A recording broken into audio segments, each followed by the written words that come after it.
¿Se ve la diapo, chicos? Sí, Ya. Ay, no, mejor les comparto ventanas que me chipo así. Espérenme.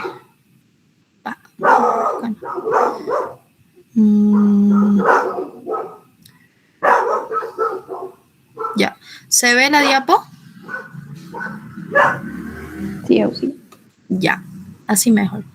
Bueno, vamos a empezar, chicos, como ya empezamos hablando el día de hoy sobre las infecciones de las vías respiratorias superiores, ¿ya? Ahora sí. Ya. Las vías respiratorias superiores, chicos, ya. ¿Se ve, no? La diapo. ¿Se ve? Ya. Sí. Ok. Entonces, como les iba diciendo, chicos, las infecciones de las vías respiratorias superiores son bastante comunes. Eso estábamos hablando hoy día, ¿verdad? Dijimos que son infecciones muy comunes. Son las más frecuentes, ¿ya? En el ser humano, debido a su fácil transmisión, ¿no? Por las gotitas de flujet que nosotros podemos inhalar por vía respiratoria. Y de esa forma contraemos los famosos resfriados, ¿no? Entre otras infecciones. Y se da principalmente por contacto con las manos en la nariz y en la boca. Las manos, chicos, van a ser un vector importante para que nosotros contraigamos estas infecciones, porque nosotros normalmente estamos tocando varias superficies con nuestra mano, ¿verdad? Tocamos las sillas, tocamos las mesas, y ¿qué tal si una persona estornudó sobre esa mesa? Nosotros la tocamos y luego esas manos nos las llevamos hacia la nariz y la boca. Ven que es bastante fácil contraer estas infecciones, ¿no? Y además que la vía respiratoria alta sobre todo, está en contacto constantemente con el medio externo y los microorganismos del mismo. Y vamos a ver que estos microorganismos que nos van a producir infecciones del tracto respiratorio son principalmente bacterias y virus. También hongos y parásitos, igual no dice acá, pero sí, también pueden ser los parásitos. Los hongos, un hongo importante, chicos, por mencionárselos nomás, es el aspergillus, que produce la aspergilosis y provoca cuadros neumónicos también en pacientes inmunodeprimidos. Generalmente los hongos, chicos, es en pacientes con inmunodepresión, ¿ya? Lo que más normalmente vamos a ver son los virus y las bacterias, chicos. Pero en las infecciones respiratorias les aviso que lo que más predomina son los virus. Pero hay ciertos cuadros que son característicos de bacterias, como la faringitis, chicos, la faringitis estreptocócica, ¿no? Que ya la estuvimos hablando en clase hoy, y la difteria respiratoria, que también es producida por una bacteria, ¿ya? Entonces, las vías respiratorias, chicos, dijimos que se van a dividir en una vía respiratoria superior, que va a abarcar desde las fosas nasales o los orificios nasales hasta el nivel de la laringe, ¿no? Que sería por acá. Y de acá en adelante, es decir, desde la tráquea, los bronquios, bronquiolos, alveolos, el parénquima de los pulmones, comprenden las vías respiratorias inferiores, ¿ya, chicos? Entonces, todo este recorrido va a presentar ciertos cuadros, chicos, que van a ser característicos. Miren, tenemos acá los orificios nasales hasta la laringe, dijimos, ¿no? Y estos van a comprender la nasofaringe, la bucofaringe, la laringofaringe, ¿ya? La faringe se divide en esas tres secciones anatómicas, chicos. ¿Cuáles eran? Nasofaringe, bucofaringe u orofaringe y la laringofaringe, ¿no? Que es la conexión entre la laringe y la faringe. Sí, se ¿Sí? quedó en la portada de la diapo. Ay, ¿no se mueve? Caramba. No. ¿En serio? Ay, ¿qué procede?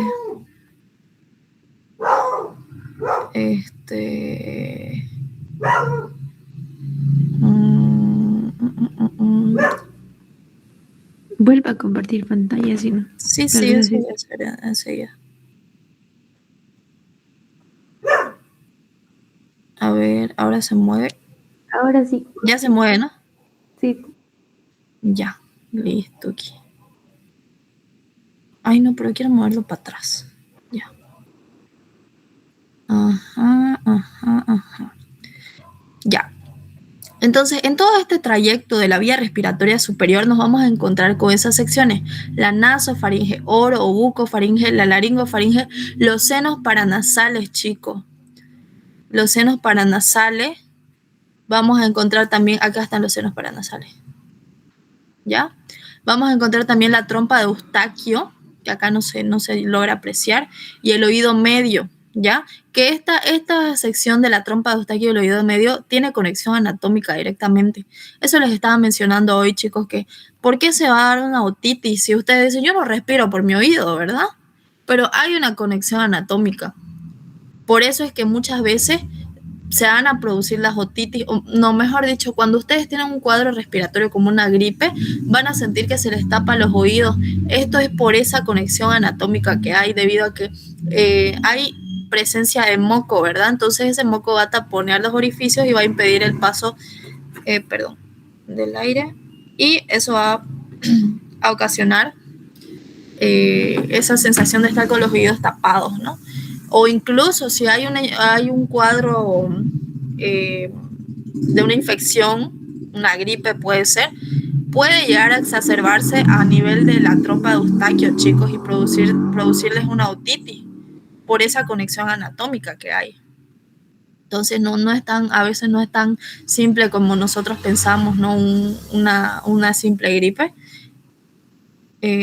También otros cuadros, la sinusitis, la difteria. La sinusitis, chicos, es bien complicada a veces porque, como les mencioné hoy, una sinusitis también por conexiones anatómicas nos puede llegar a derivar en una encefalitis, chicos. Y eso sí es un cuadro bastante, bastante complicado. No es algo simple tratar una encefalitis y además tiene un riesgo de muerte alto. Entonces hay que tener mucho cuidado con estas infecciones que parecieran inofensivas, ¿no? Pero en realidad pueden llegar a producirnos cuadros graves. Eso en cuanto a la vía respiratoria superior. Ahora, no la vamos a mencionar en esta sección, pero para que lo sepan, la vía respiratoria inferior va a estar, o el tracto respiratorio inferior va a estar compuesto desde la tráquea, los bronquiolos, los bronquios principales, ¿no? Que luego se ramifican en bronquiolos. Luego estos bronquiolos, ¿alguien sabe cuántas generaciones hay en el árbol bronquial? ¿Quién sabe?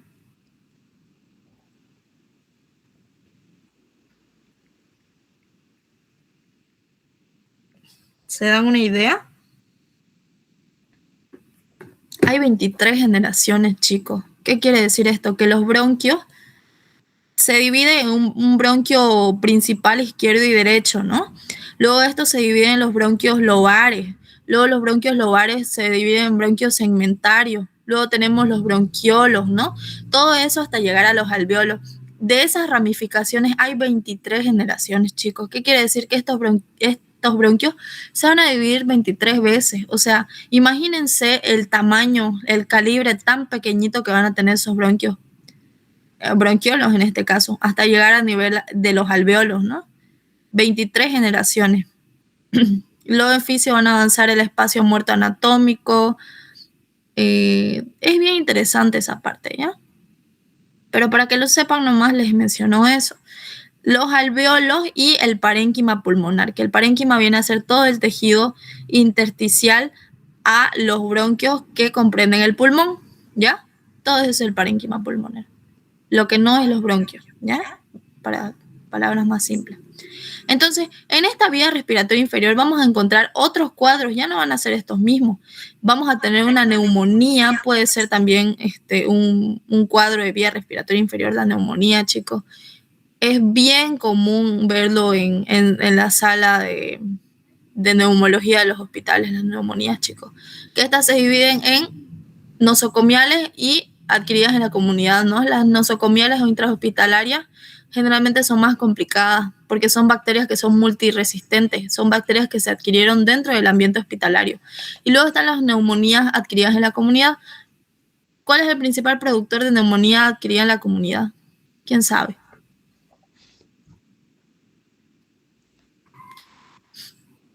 Participen, chicos. Tuberculosis. ¿Tuberculosis produce neumonía? ¿La tuberculosis será productor de neumonía?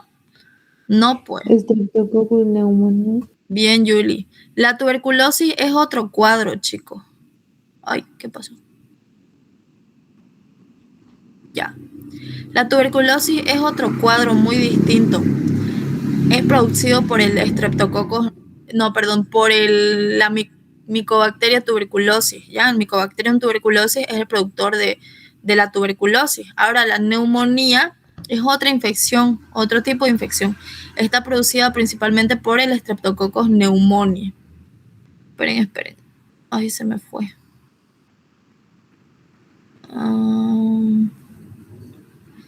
Esperen un ratito, ¿ya?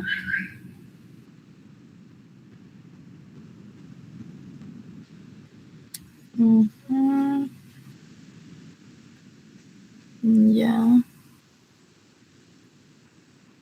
Ya.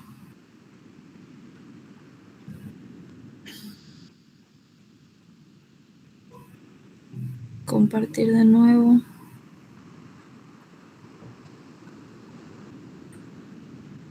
Ya. ¿Se ve, no? Sí. Ya. Ajá.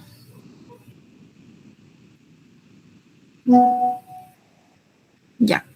Como les decía, el Mycobacterium tuberculosis es el productor de tuberculosis, chicos. Es otra infección. La tuberculosis, ¿qué cuadro clínico no va? ¿Qué clínica va a presentar principalmente? Va a presentar tos con expectoración de más de 15 días, chicos. Si un paciente les llega y le dice, doctor, estoy tosiendo y botando flema, ¿cuánto tiempo? Creo que ya 2 semanas, 3 semanas. Eso, chicos, es principalmente clínica de tuberculosis, ¿ya? Porque los otros cuadros respiratorios van a producir tos con expectoración, pero es muy raro que produzcan por más de 15 días, chicos. ¿Dónde se ve esto? En la tuberculosis. Por eso, cuando ustedes automáticamente, si el paciente les dice que tiene tos con expectoración, por más de 2 semanas, de 15 días, ustedes lo catalogan como paciente sintomático respiratorio. ¿Cómo se abreviaría? PSR, ¿no? Paciente PSR, paciente sintomático respiratorio, ¿ya? Luego, ¿qué otra signo clínico vamos a ver? Vamos a ver diaforesis, ¿ya? Diaforesis nocturna. El paciente va a tener ataques de tos durante la noche, va a estar durmiendo y de la nada se va a levantar tosiendo, tosiendo y tosiendo y no, esa tos que no lo deja respirar. Y además va a empezar a sudar, sudan en la noche, diaforesis nocturna, ¿ya? ¿Y qué otro signo clínico? Pérdida de peso, chicos. Los pacientes con tuberculosis, en mi caso yo ahorita estoy en la materia de semiología y hacemos prácticas en el Hospital San Juan de Dios en la sala de neumología. Ahí se ven puros pacientes TB, chicos, puros pacientes con tuberculosis. ¿Y cómo son estos pacientes? Son flaquitos, flaquitos, flaquitos.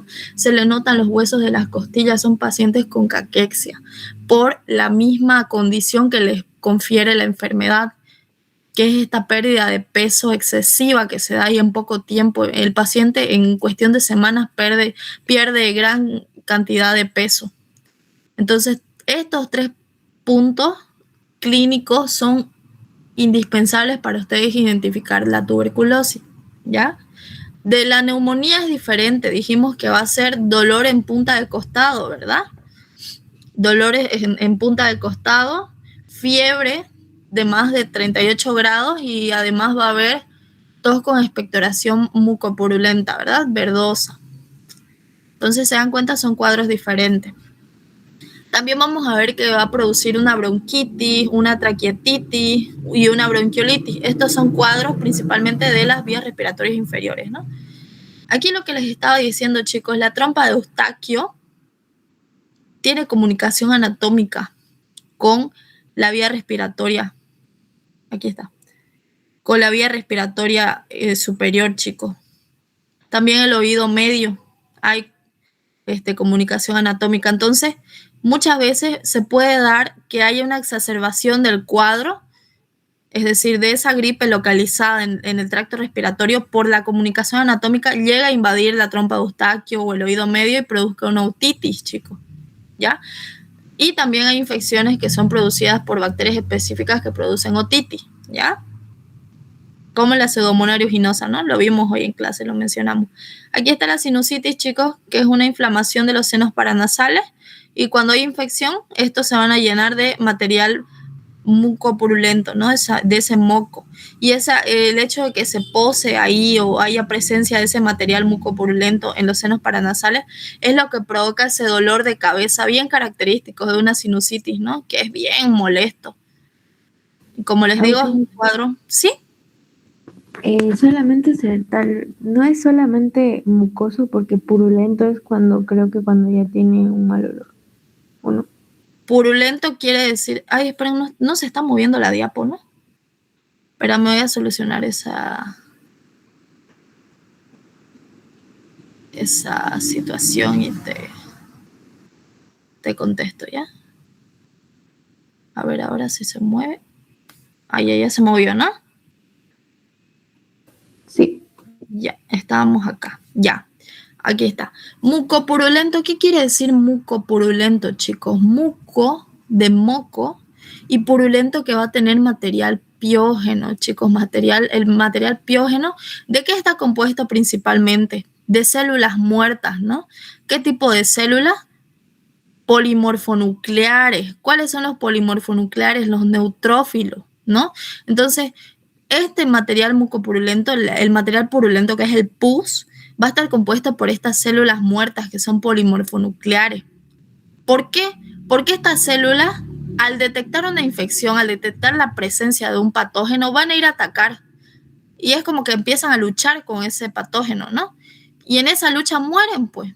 Y al morir se van a acumular en ese material purulento, que no es más que una mezcla entre células muertas polimorfonucleares y células bacterianas muertas. Ese es el material purulento, chicos. Muchas veces sí se puede observar de color verdoso, pero eso es más que todo por la presencia del moco, ¿ya? Pero se define como material mucopurulento, porque muchas veces puede ser verde, puede ser ese típico colorcito medio grisáceo, ¿no? ¿Te respondí a tu duda? Sí, gracias. Ya, no hay de qué. Continuemos. Ya, a ver. Esto ya lo vimos, ¿no? Zonas estériles, el oído medio, los senos paranasales. Aquí está esto, chicos, microbiota de la boca y la faringe. Estafilococos epidermidis, chicos. El estafilococos epidermidis va a ser microbiota de estos sitios, ¿ya? Entonces, a ver, ustedes a ver, ¿dónde está Raquel? ¿Está presente Raquel?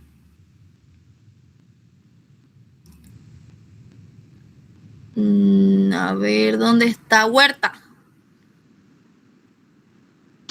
Sí, Auxi, buenas noches. Buenas noches, ya. A ver. Si vos... perdón. En esta diapo. Si vos tenés un paciente, ¿ya? Y le haces un cultivo, un hisopado de material faríngeo, de un hisopado faríngeo, ¿ya? Y le haces un cultivo. Y en ese cultivo te va a salir presencia de estafilococos epidermidis, agilamiento de estafilococos epidermidis en la muestra. ¿Cómo lo catalogarías vos eso? ¿Como una infección o como una colonización? ¿Colonización? ¿Por qué? Porque eso está siendo parte de la microbiota normal de la faringe, ¿verdad? O en otro caso, te llega un informe de laboratorio de presencia de estafilococos aureus, aislamiento de un hisopado faríngeo. ¿Es infección o es colonización?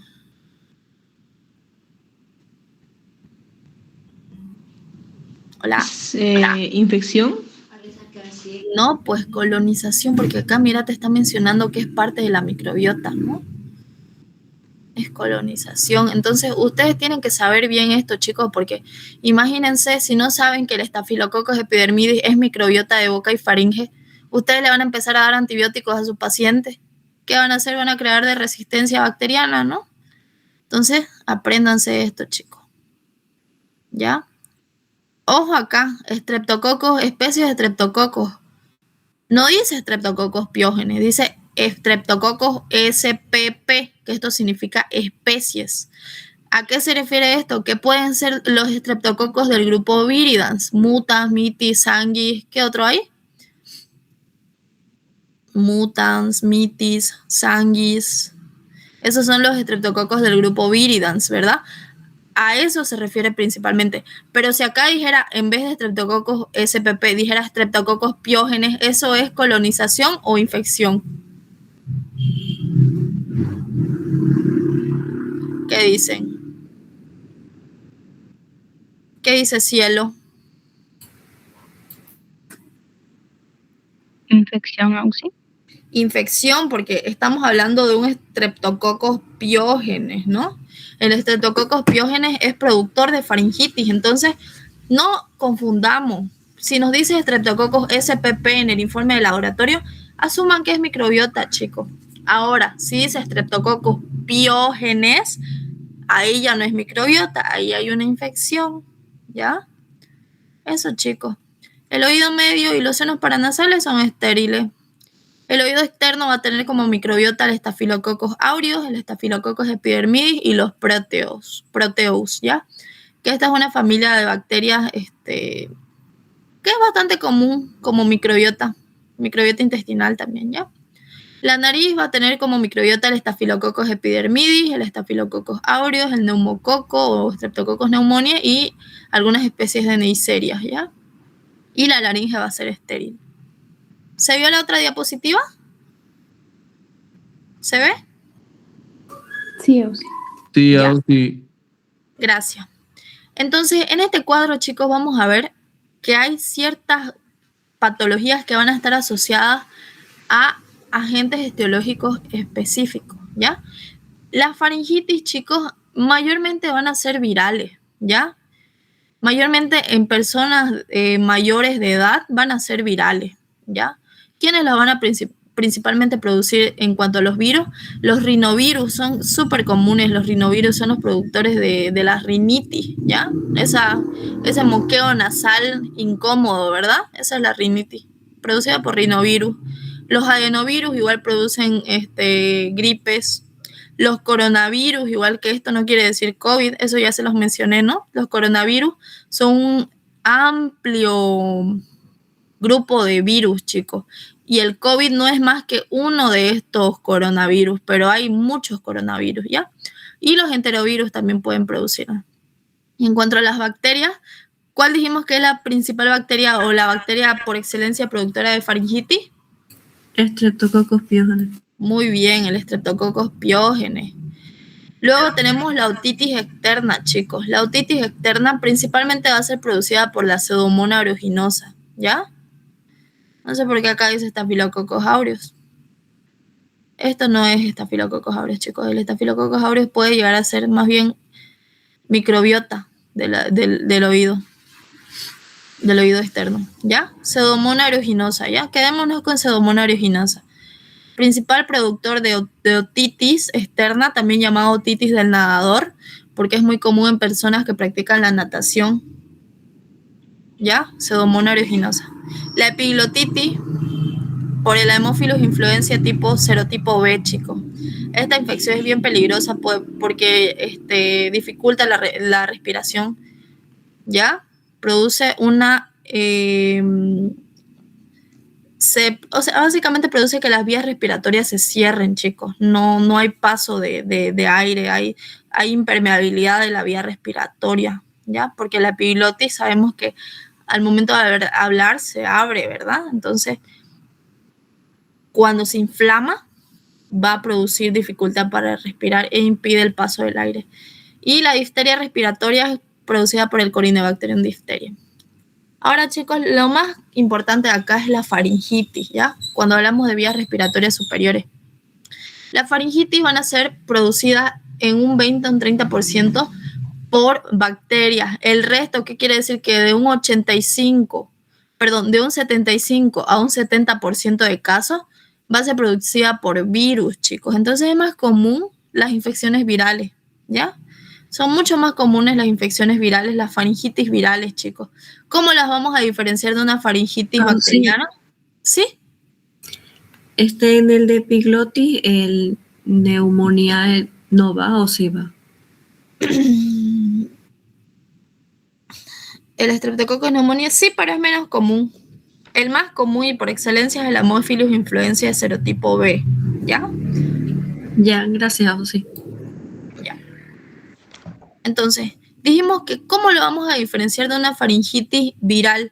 Porque la faringitis viral igual, chicos, les va a producir odinofagia, les va a producir disfagia, les va a producir tos, una tos seca, le va a producir también una faringe eritematosa. ¿Cuál es la diferencia? Que la faringe, en caso de ser bacteriana, por el Streptococcus pyogenes, va a estar repleta de estas placas de exudado amigdalino, que son blanquecinas, ¿ya? En un caso de una faringitis viral, las amígdalas se van a observar grandes, inflamadas y eritematosas, un color rojo vivo, pero no se van a observar estas placas de exudado amigdalino, chicos. De esa forma ustedes van a poder diferenciar una faringitis viral de una faringitis bacteriana. Yo, por ejemplo, hace poco tuve un cuadro viral y yo me observaba la faringe y estaba inflamada, las amígdalas al rojo vivo, pero sin embargo no habían placas de exudado amigdalino y tampoco presenté fiebre. Entonces era un cuadro común viral, ¿no? Por ende, yo no tomé antibióticos, chicos. Y es lo mismo que ustedes deben hacer con su paciente. Si su paciente llega con un cuadro de faringitis donde no hay presencia de exudado amigdalino y no hay fiebre, no le tienen por qué dar antibióticos, chicos. Tienen que darle tratamiento sintomático para tratar ese cuadro respiratorio viral, ¿ya? Ahora, hablemos como tal de la faringitis bacteriana, ¿ya? También llamada faringitis estreptocócica. Es producida por el Streptococcus pyogenes, eso ya lo sabemos, es llamada faringitis estreptocócica, ¿no? ¿Qué va a presentar el cuadro? Odinofagia. ¿Qué es la odinofagia? Es la dificultad para deglutir, ¿no? Para tragar, más comúnmente dicho. ¿Qué es la disfagia? Es el dolor al momento de deglutir o tragar. Tos, faringe eritematosa. Podemos ver que aquí está enrojecida, ¿no? La faringe está enrojecida. Y las típicas placas blanquecinas de exudado amigdalino. El tratamiento, chicos, esta bacteria es la 21 que es 100% sensible a la penicilina a día de hoy, chicos. Por eso es que utilizamos penicilina G-benzatínica. Y la penicilina G-benzatínica solo tiene presentación intramuscular, chicos. O sea, ustedes solo van a poder administrarla por vía intramuscular, ¿ya? Es una inyección que se realiza en bolo, es decir, así, concentrado totalmente. Y algo como dato que les doy es que este medicamento suele ser bien espeso, la penicilina, chicos, es bien espesa. Y esto provoca que muchas veces haya mucho dolor al momento de la inyección, ¿ya? Como es una inyección intramuscular en dosis única, en bolo, suele ser bien dolorosa. En mi caso, a mi hermanito una vez les dio una faringitis estreptocócica y le administraron la penicilina intramuscular y un dolor era por la densidad del medicamento, ¿no? Es bien espesa. Y algo también, chicos, por si acaso, igual se los menciono como dato, es que hay muchas personas que son alérgicos a la penicilina. Entonces ustedes tienen que tener mucho cuidado con eso, chicos. Normalmente se hace una prueba, que es una prueba en donde se coloca una pequeña cantidad del medicamento por vía subcutánea para ver si hay reacción alérgica antes de poner la inyección como tal. Pero esa prueba no es tan efectiva muchas veces, chicos. Lo ideal sería que si el paciente es alérgico debería saberlo, ¿ya? Y informar al médico, chicos, porque Imagínense si ustedes a un paciente alérgico a la penicilina llega con este cuadro, ustedes, ya, le recetan penicilina intramuscular, le dicen a la licenciada, vaya licenciada, colóquele una inyección intramuscular de penicilina. A los minutos el paciente empieza a colorarse rojo, todo su cuerpo se pone rojo y se hincha. Y le ven ustedes las amígdalas, la garganta, y no puede respirar el paciente, se le inflamó y está así todo rojo. ¿Qué creen que pasó, chicos? Le empieza a salir un salpullido en todo el cuerpo, manchas así rojas en todo el cuerpo. ¿Qué creen que pudo pasar? Una reacción alérgica tipo anafilaxis. Muy bien, Miranda, ¿no? Un shock anafiláctico le acaban de provocar a su paciente y eso, chicos, es mortal. Si ustedes no tratan un shock anafiláctico, en cuestión de minutos el paciente se muere, ¿ya? ¿Y cuál es el tratamiento de un shock anafiláctico?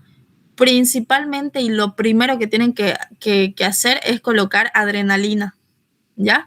Se coloca adrenalina intramuscular o subcutánea, ¿ya? Se coloca esa adrenalina y luego de la adrenalina lo pueden complementar con corticoides. Si no me equivoco, es media ampolla de adrenalina suministrada por vía subcutánea. Ese dato maneja el doctor de semiología, el doctor Terrazas, ¿ya?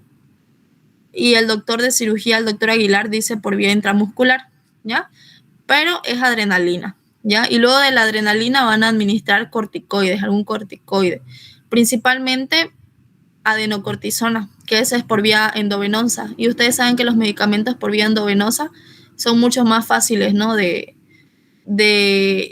Más rápida su actuación, quiero decir, no mucho más fácil, más rápida, actúan más rápido cuando es por vía endovenosa, ¿ya? Adenocortisona. Y en caso de que no tengan adenocortisona, cualquier otro corticoide, así tengan desametasona, betametasona, lo usan, chicos.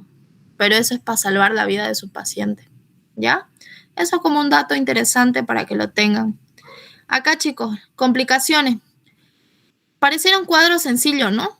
Una faringitis no se ve muy agresiva, que digamos, pero en este caso nos va a producir dos cuadros importantes, la fiebre reumática y la glomerulonefritis aguda, que a causa de esto se da por una reacción autoinmunitaria. Se forman autoanticuerpos, chicos. El cuerpo mismo, nuestras defensas o nuestro sistema inmune, interpreta células de la bacteria, células propias de nuestro cuerpo como si fueran células de la bacteria y las ataca. En la fiebre reumática es generalmente el tejido del corazón, ¿ya? Y nos va a provocar una endocarditis. Y es dada por la streptolicina O, que es la toxina del Streptococcus pyogenes, que va a producir una fiebre reumática. Y la glomerulonefritis aguda, que es a nivel de los glomérulos, ¿no? Una inflamación, igual es mortal, producida por la streptolicina S, ¿ya? Ahora, acá, chicos, hay algo bien importante, que son los criterios de Centor, ¿ya? Esto, chicos, es super P, ¿ya? Los criterios de Centor. Básicamente, los criterios de Centor, chicos, son una serie de criterios que nos va a permitir llegar a un diagnóstico de faringitis estreptocócica, ¿ya? ¿Cómo lo vamos a hacer esto? Nosotros vamos a someter a nuestro paciente a esta evaluación de estos criterios, ¿ya? Para poder determinar si esa faringitis o esa faringoamigdalitis es de tipo estreptocócica, es decir, si es producida por una bacteria, ¿no? ¿Cómo lo vamos a hacer? Estos criterios tienen en total 1, 2, 3, 4 criterios. Y con la edad suman 5 criterios, ¿ya? A cada uno del que paciente presente le sumamos un punto, ¿ya? ¿Cuáles son estos criterios? Fiebre de más de 38 grados centígrados, ausencia de tos, adenopatías cervicales anteriores. ¿Qué quiere decir adenopatías, chicos? Nosotros tenemos normalmente una cadena de ganglios linfáticos, ¿no? Cuando hay una adenopatía, esos ganglios linfáticos se van a encontrar inflamados y nosotros vamos a poder palparlos y a la palpación van a provocarle dolor al paciente. Entonces nosotros palpamos los ganglios cervicales anteriores y si hay dolor y lo sentimos, eso sería positivo, ¿no? Que hay ganglios cervicales con inflamación. Entonces suma un punto. Y el típico exudado amigdalino, ¿no? Las placas blanquecinas en las amígdalas suman otro punto. Entonces, ¿qué hacemos? Si nuestro paciente tiene más de 38 grados de fiebre, suma un punto. Si tiene ausencia de tos, suma otro punto. Si tiene neuropatías cervicales anteriores, suma otro punto. Si tiene exudado amigdalino, suma otro punto. Ahora la edad. Si tiene de 3 hasta 15 años, 3 o menos de 15 años, suma un punto. Si tiene de 15 años a 45 años, no suma nada, 0. Y ahora, si tiene más de 45 años, se le resta un punto, ¿ya? Nos dice que se deben sumar todos los puntos y se obtienen las siguientes conclusiones. De 1 a 0 puntos es una infección descartada, es decir, probablemente el cuadro que nuestro paciente presente sea una faringitis de tipo viral o de cualquier otra etiología, pero no bacteriana, no es producida por un Streptococcus pyogenes. Si tiene de 1 a 3 puntos, ya vamos a sospechar de que pueda ser una faringitis estreptocócica. ¿Qué vamos a hacer? Solicitar una prueba rápida de detección antigénica para el estreptococo y vamos a otorgar tratamiento según el resultado. Entonces si tiene 1 o 3 puntos, como ya sospechamos, vamos a solicitar una prueba rápida, ¿ya? Esperamos el resultado de la prueba rápida. Si sale positivo, inmediatamente iniciemos tratamiento. Vamos a solicitar penicilina G benzatínica intramuscular, ¿no? En dosis única. Ahora, si sale negativo, no es que no vamos a hacer nada. Si es niño, si sale negativo, vamos a hacer un cultivo para descartar, ¿ya? Hacemos un hisopado faríngeo y hacemos un cultivo. De acuerdo al resultado del cultivo, vamos a ver si sí era o no era, ¿ya? Y ya si suma de 4 a 5 puntos, con esto prácticamente ya estaríamos confirmando que hay una infección. Por ende, vamos a realizar tratamiento sin necesidad de hacer cultivo, chicos. ¿Ya? Sin necesidad de hacer cultivo. Si su paciente suma 4 o 5 puntos de acuerdo a los criterios de Centor, inmediatamente iniciamos tratamiento con penicilina, ¿no? Porque estaría siendo prácticamente confirmado, ¿ya? Más adelante vamos a ver la aplicación ya en un caso clínico. ¿Lo entendieron, chicos? Sí. ¿Entendieron los criterios de Centor? Ya, muy bien. Vamos avanzando. Aquí está. ¿Cómo diagnosticamos nosotros una faringitis? Primero, las manifestaciones clínicas. ¿Qué dijimos que eran? Odinofagia, disfagia, tos, faringe eritematosa. Algunos casos pueden presentar fiebre y las placas de exudado amigdalino, ¿no? Entonces, nosotros con esas sospechas clínicas vamos a mandar laboratorios, que sería el segundo paso. Pruebas clínicas. Para esta prueba nosotros vamos a solicitar un cultivo, ¿no? ¿El cultivo de qué secreción va a ser? De esas placas amigdalinas, ¿ya? La muestra que nosotros vamos a tomar son las placas blanquecinas, son de esas placas blanquecinas que se encuentran en la faringe, de estas de acá, ¿ya? Nosotros vamos a hacer el hisopado faríngeo y con el hisopo nosotros vamos a hacer un raspado en esas placas blanquecinas para obtener ese material, ¿no? Y hay una forma bien característica de hacerlo, ya lo vamos a ver, no es como sea. ¿Por qué? Porque ese hisopo no debe tocar las paredes de la boca en ningún momento. ¿Por qué creen? Porque se va a llegar a contaminar, chicos, con la microbiota de la boca y nos va a salir un resultado falso positivo o nos va a salir cualquier otra bacteria que nosotros no estamos interesados en averiguar, ¿no? Entonces, lo que necesitamos es que ese hisopo entre directamente al contacto con las amígdalas y salga de igual forma, sin entrar en contacto con las paredes de la boca, ¿ya? Entonces, tomamos la muestra y luego con esa muestra vamos a hacer primero una detección rápida de antígenos. Esta prueba es rápida, sale en cuestión de 15 minutos. Si es negativo en niños, necesitamos hacer el cultivo, lo que yo les decía. Vamos a hacer un cultivo que va a tardar entre 24 a 48 horas. Y con ese cultivo ya vamos a ver que o si hay aislamiento de la bacteria, es que sí hay una faringitis. Y si no hay aislamiento de la bacteria, no hay presencia de la bacteria, descartamos que sea una faringitis estreptocócica y vamos a empezar a buscar otras causas. Si esta prueba de detección rápida de antígenos sale positiva, inmediatamente vamos a iniciar tratamiento, ¿no? Con penicilina. Y tercer paso que vamos a hacer un hemograma, chicos. En el hemograma vamos a ver que cuando hay una infección bacteriana, la serie blanca va a estar aumentada, ¿ya? Va a haber una leucocitosis de más de 12.000 leucocitos por milímetro cúbico, con neutrofilia. ¿Qué quiere decir neutrofilia? Que esos leucocitos que van a estar elevados generalmente van a ser polimorfonucleares, principalmente los neutrófilos. Y recordemos que los neutrófilos son los que actúan principalmente frente a las bacterias, ¿no? Por ende, si hay neutrofilia, nosotros vamos a deducir que hay una infección de tipo bacteriana, ¿no? En otro caso sería muy diferente que en esta leucocitosis no haya neutrofilia, más bien haya aumento de los linfocitos, ¿no? Y sabemos que los linfocitos combaten principalmente qué tipo de infecciones virales, ¿no? Entonces eso ya nos indicaría otro caso. Y en caso de infección viral va a haber leucopenia, es decir, los leucocitos más bien van a estar disminuidos y va a estar acompañado de linfocitosis, es decir, los linfocitos, acá está lo que le decía, los linfocitos más bien se van a encontrar aumentados en caso viral, de que sea viral de infección, ¿ya? Y otras pruebas serológicas como sea la prueba de la antiestreptolicina o la antideneasa, ¿ya? Aquí está lo que les decía, chicos, la toma de muestra para este caso tiene su proceder, es el hisopado faríngeo o de amígdala. Primero debemos colocar el paciente en una posición cómoda, ¿ya? Y vamos a dirigir la luz de la lámpara hacia la faringe. Debemos tener una visión clara de la faringe. Luego vamos a utilizar un bajalengua, ¿ya? Vamos a utilizar el bajalengua y vamos a hacer que el hisopo entre hacia la boca del paciente, ¿ya? Ya, nos dice que el hisopo estéril no debe tocar ni la úvula del paladar, ni la lengua, ni siquiera las paredes de la boca, ¿ya? No debe tocar nada, solo debe entrar en contacto con las... Ay, ¿qué pasó? Con las amígdalas, ¿ya?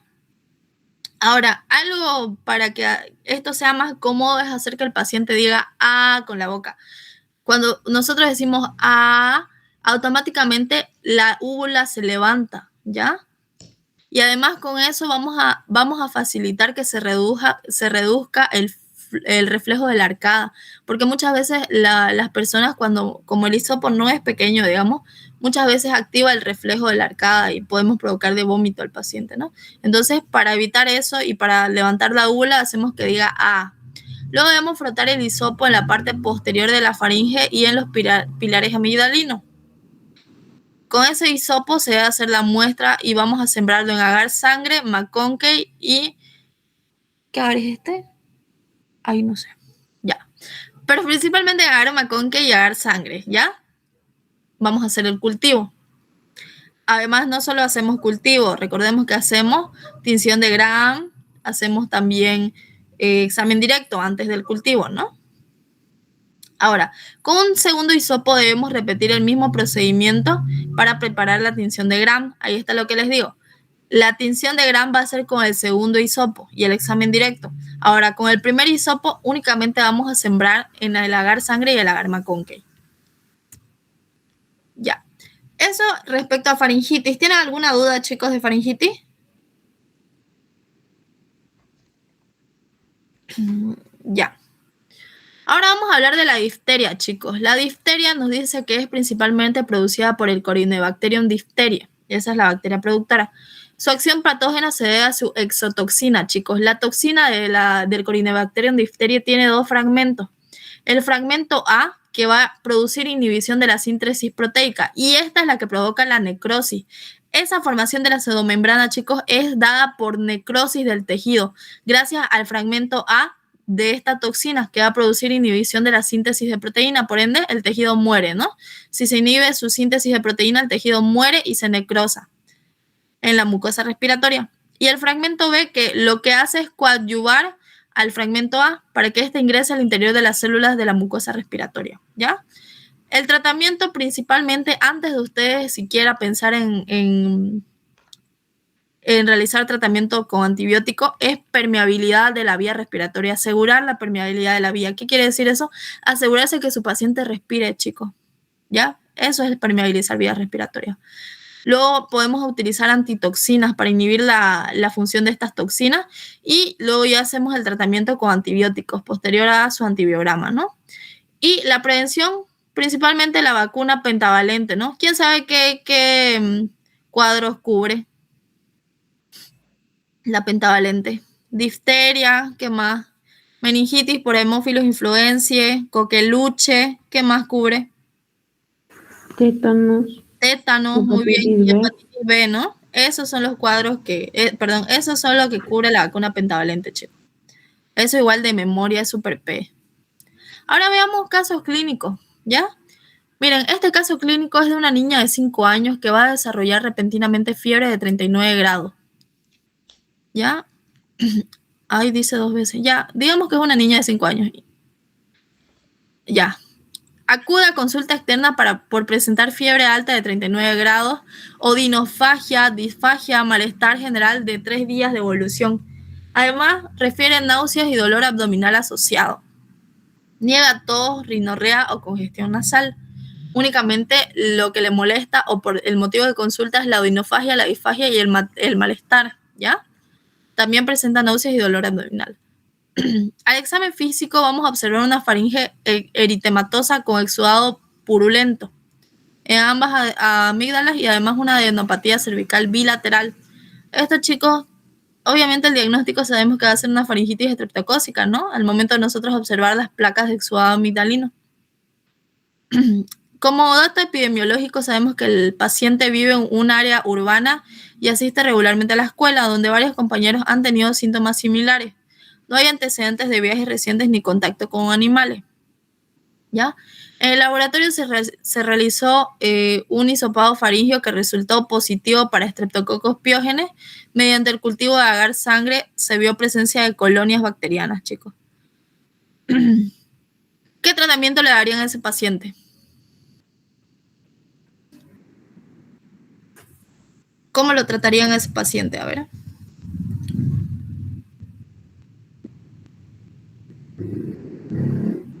¿Nadie?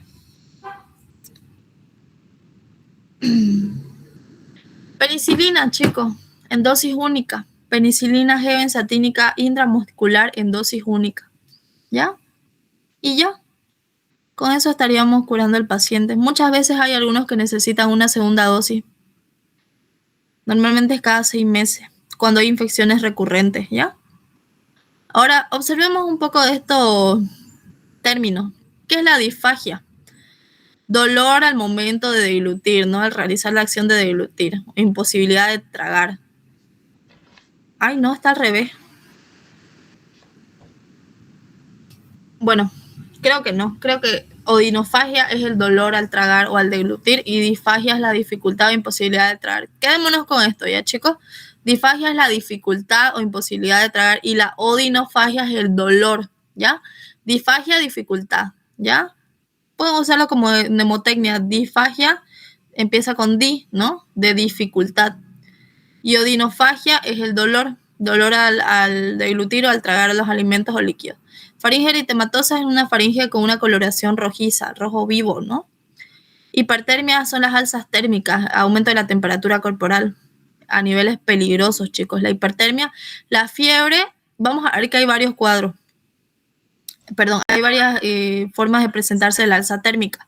Tenemos por un lado la febrícula, que es leve, luego tenemos la fiebre, luego está la hipertermia, chicos, que es una temperatura corporal elevada a niveles peligrosos, más de 40 grados, es súper peligroso, chicos. Puede producir daño cerebral al paciente, convulsiones, entre otros. Una colonia beta hemolítica, que son las colonias que forman el Streptococcus pyogenes, chicos, van a observar cuando haya aislamiento de bacterias en el en el informe de laboratorio les va a informar como aislamiento de Streptococcus pyogenes se observan bacterias con capacidad beta hemolítica, ¿ya? Porque el Streptococcus pyogenes hace beta hemólisis del medio. Eso ya lo avanzamos cuando avanzamos colonias, ¿no? La beta hemólisis básicamente es cuando hay una hemólisis total del medio, ¿ya? Y adenopatía cervical bilateral va a ser la inflamación de los ganglios cervicales en ambos lados del cuello. Aquí a ver el caso clínico que vimos, este sería su laboratorio, chicos. La muestra que se le pidió fue la secreción faríngea que se tomó con el hisopo, ¿no? Hicimos un hisopado faríngeo y con esa secreción se realizó un cultivo de esa secreción faríngea. Los leucocitos van a salir de 25 por campo, elevados, hay leucocitosis. Los eritrocitos 2 por campo no son muy relevantes ya que no están elevados, ¿no? En este caso. Y las células epiteliales escasas. ¿Qué quiere decir que las células epiteliales son escasas? Quiere decir que esa toma de muestra fue adecuada, o sea, estuvo bien tomada esa muestra. En caso de que haya abundantes células epiteliales, quiere decir que está contaminada esa muestra. La tinción de Gram nos va a dar cocos Gram positivos. Desde ahí ya podemos sospechar que puede ser un Streptococcus pneumoniae porque esta bacteria es un coco Gram positivo, ¿no? En tinción de CNS no se observan VAR, por ende descartamos tuberculosis. Y el germen aislado sería el Streptococcus pyogenes, chicos. Cultivo, antibiograma, el antibiótico de elección, penicilina. Ese es el laboratorio del caso clínico que vimos. Aquí, ¿cuál es el método diagnóstico más específico para confirmar la faringitis estreptocócica, chicos? Sería, ¿cuál sería? Sería una prueba rápida de antígenos, un cultivo de exudado faríngeo sería, ¿ya? Cultivo de exudado faríngeo. ¿Cuál es el tratamiento antibiótico de primera línea para este caso? Penicilina, ¿no? Aquí dice penicilina B, pero sería ninguno, porque es la penicilina G la que utilizamos, ¿ya? ¿Qué complicación no supurativa está asociada a la faringitis estreptocócica? Glomerulonefritis, chicos. El segundo caso clínico nos dice... Ay, estoy compartiendo, ¿no, chicos? Sí, Ausi. Ya. Ya ahorita vamos a acabar. Varón de 20 años, tabaquista y adicto a la cocaína inhalatoria, consulta por un cuadro agudo de odinofagia, fiebre, tos seca. Al examen físico de ingreso se constata a nivel de la cavidad oral un exudado amigdalino bilateral con formación de una membrana color gris marrón. Cuando ustedes lean formación de membrana y se observan así, ya estaríamos llegando casi al diagnóstico de una difteria, ¿no? Pero a ver, sigamos leyendo el caso, pero ya con esto ya nos damos idea de que puede ser una difteria, ¿no? Ay. Ya. Esta membrana va a estar adherida a la mucosa y va a presentar hipotensión refractaria a la infusión de cristaloides. Al intento de retirar con una espátula se describe un sangrado. Es decir, cuando intentaron retirar con una espátula esta pseudomembrana empezó a sangrar. El laboratorio va a presentar leucopenia, falla renal leve e hipocapnia, ¿ya? Por este cuadro se inicia tratamiento empírico con piperacilina más tazobactam. Infusión de drogas vasoactivas. ¿Por qué? Porque nuestro paciente empezó a tener una hipotensión refractaria a la infusión de cristaloides, ¿no? Entonces empezamos a administrar drogas vasoactivas y internación en terapia intensiva. El cultivo para Streptococcus pyogenes da negativo a las 48 horas de incubación. O sea, lo principal que en este caso vimos es que sospecharon de una faringitis estreptocócica, ¿no? Pero vemos que no. Ahora, ¿qué más nos faltó de dacto en este caso? Quizás como antecedente epidemiológico tiene que el paciente no tiene su esquema de vacunación completo. Entonces, con eso ya nosotros podríamos deducir que se trata de una difteria, ¿no? Porque es un paciente mayor de edad ya. Entonces, este cuadro clínico nos quedamos con que el diagnóstico es una difteria respiratoria, ¿no? Por eso salió negativo el cultivo de Streptococcus pyogenes a las 48 horas, porque no era Streptococcus pyogenes, era una difteria por Corynebacterium diphtheria. Y acá unos términos. La tos seca es la tos sin expectoración, básicamente. El estridor respiratorio son sonidos respiratorios agudos resaltantes del paso turbulento del aire en la laringe, ¿ya? Ese es el estridor. La úvula es una masa de tejido muscular que cuelga del velo del paladar. El estertor son ruidos que produce el paso del aire por las vías respiratorias obstruidas por mucosidades. Cuando hagan un examen físico, al momento de auscultar se pueden llegar a escuchar estertores, ¿ya? Y se escucha, chicos, cuando ustedes auscultan a un paciente, se escucha la presencia de estertores, es bien marcado. La ventilación mecánica es una estrategia terapéutica que consiste en asistir mecánicamente con ventilación pulmonar espontánea cuando ésta es inexistente o ineficaz para la vida. De esa forma, permeabilizamos la vía respiratoria de pacientes que son críticos. El periodo de incubación es un tiempo comprendido desde la exposición del organismo patógeno a la aparición del primer signo o síntoma de la enfermedad. El tratamiento empírico es básicamente dar tratamiento sin una base laboratorial que lo avale, digamos. Como por ejemplo un laboratorio. Si no tenemos laboratorios y empezamos a dar antibióticos, eso es tratamiento empírico. Y el diagnóstico diferencial es un procedimiento en el cual se identifica una determinada enfermedad mediante la exclusión de otras posibles causas que presenten un cuadro clínico semejante al que el paciente padece. Como ejemplo, si tenemos un paciente que nos llega con odinofagia, disfagia, tos, fiebre, pero no observamos placas de exudado amigdalino, es decir, no las observamos, nosotros vamos a descartar esas faringitis estreptocócicas porque no hay exudado amigdalino. Eso estamos haciendo un diagnóstico diferencial, ¿no? Y vamos a buscar otras posibles causas. Ya eso ya lo resolvimos, ¿no?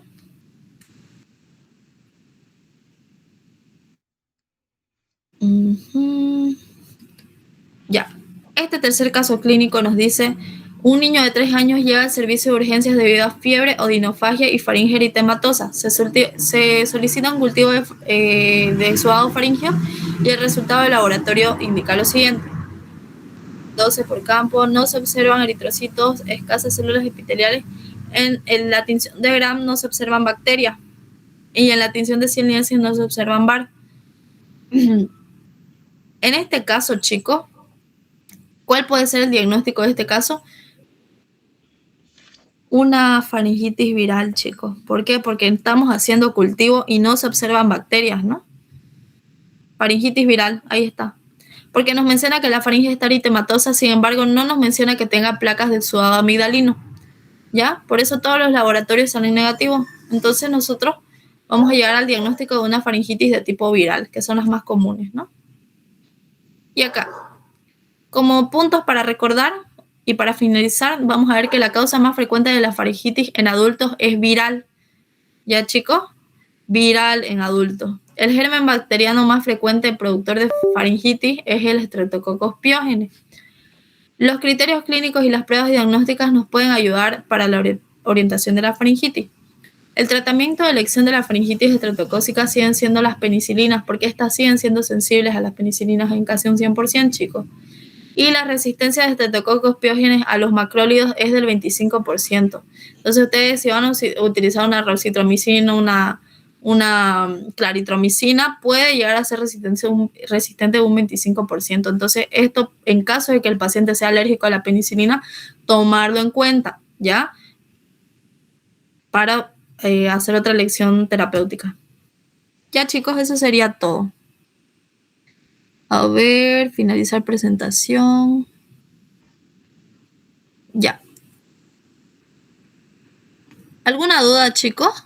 Hasta aquí de lo que hemos hablado. Entonces no podemos nosotros dar un antibiótico, ¿verdad? Y tenemos que recurrir a lo que usted dijo que es una inyección.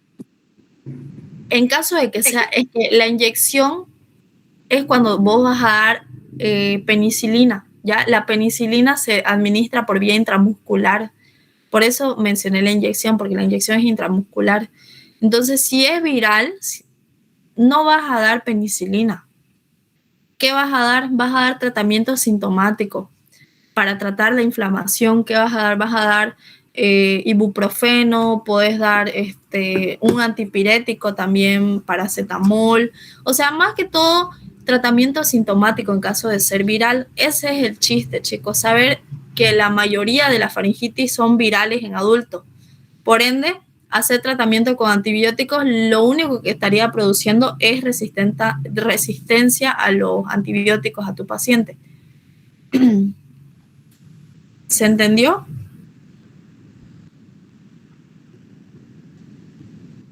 ¿Se entendió? Ya, ¿alguna otra duda, chicos?